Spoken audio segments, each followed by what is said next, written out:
Hi guys! Samahan niyo ko ulit for today's video. Bale, heto nga pala yung video na pumunta kami ng Wawa Dam. Sorry na agad at medyo matagal-tagal na tong video na to. Ewan ko ba bakit ba nalagpasan ko tong mini vlog ko na to? Buong akala ko talaga nagawan ko na ng mini vlog to pero hindi pa pala. Nalutang na talaga ang kumari nyo. Maaga nga ako nag-prepare ng babaunin namin kaya umaga pa lang nakaluto na ako, ready na. Tortang talong, pritong hotdog, tapos yung ginisa ko sa alamang na baboy na may pritong talong din. At kanin. Si Samira tapos nang mag-almusal, si Kuya Cypher na lang. Gabi pa lang, prepare ko na yung mga dadalhin na gamit. Hindi ko na nga pinaliguan si Samira at binihisan ko na lang. Bale, ako na lang yung naligo sa aming lahat kasi maliligo lang din naman doon. Ako lang ang hindi maliligo at ako yung mag-aasikaso ng pagkain, magliligpit at syempre magbabantay. Sinama nga ni Kuya Cypher namin ang kanyang best friend na kasama niyang nag-church. Buti na lang wala pang pasok yung aking pamangkin kaya may taga-bit-bit kami ng mga dalahin namin. Manggagaling nga kami ng Novaliches at pupunta nga kami sa Montalban, Rizal kung saan yung Wawa Dam. Kaya medyo may kalayuan kaya maaga kaming umalis.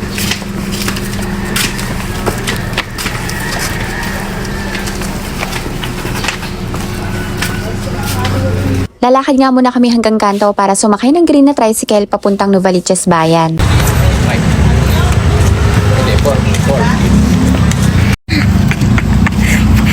No! Lagi namang nakapila yung mga green na tricycle papuntang bayan kaya nakasakay kami agad. Ayan, pasikat pa lang ang haring araw.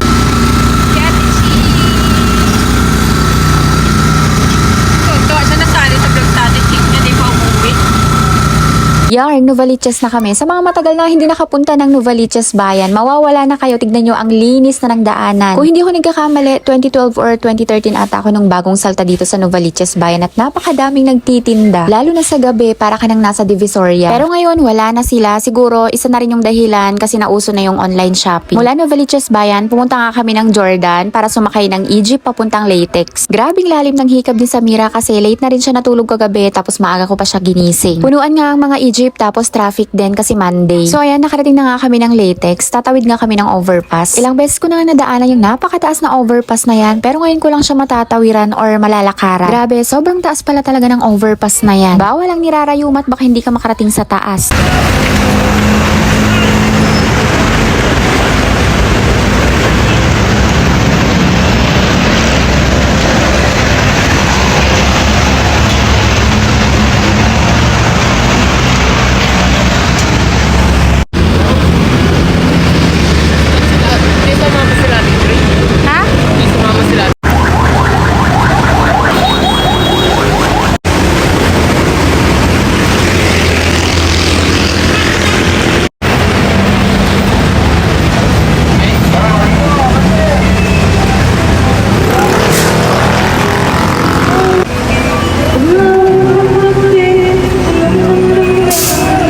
Nagpabuhat na nga ang bata dahil natakot siya pababa. Sobrang taas kasi nakakalula. Pagbaba nga namin ng overpass, nandiyan naman yung sakayan na bus papuntang Wawa Dam. Kaso wala pa yung aking pamangkin na si Abigail at yung kanyang jowa kasi libre talaga nila to. Pero nagluto pa rin ako ng konting pagkain pandagdag sa mga niluto nila.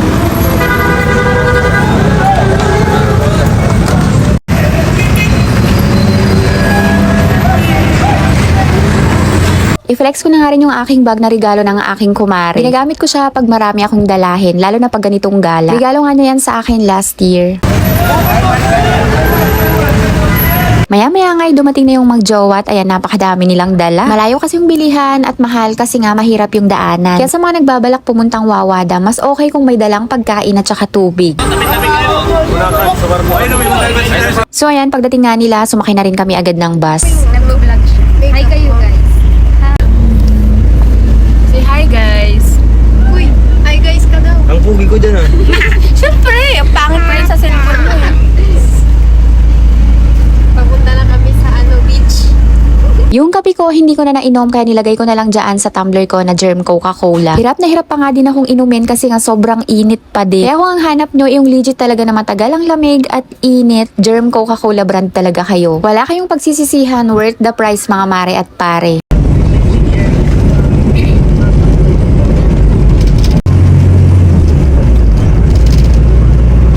Pagbaba pala namin ng minibus, sumakay din kami ng tricycle. So ayan, nakasakay na kami ng tricycle niyan. Dalawang tricycle nga yung kinuha namin kasi madami kami plus pa yung mga dalahin namin. 80 pesos lang naman isang tricycle papunta doon. I mean, papuntang Wawa Dam.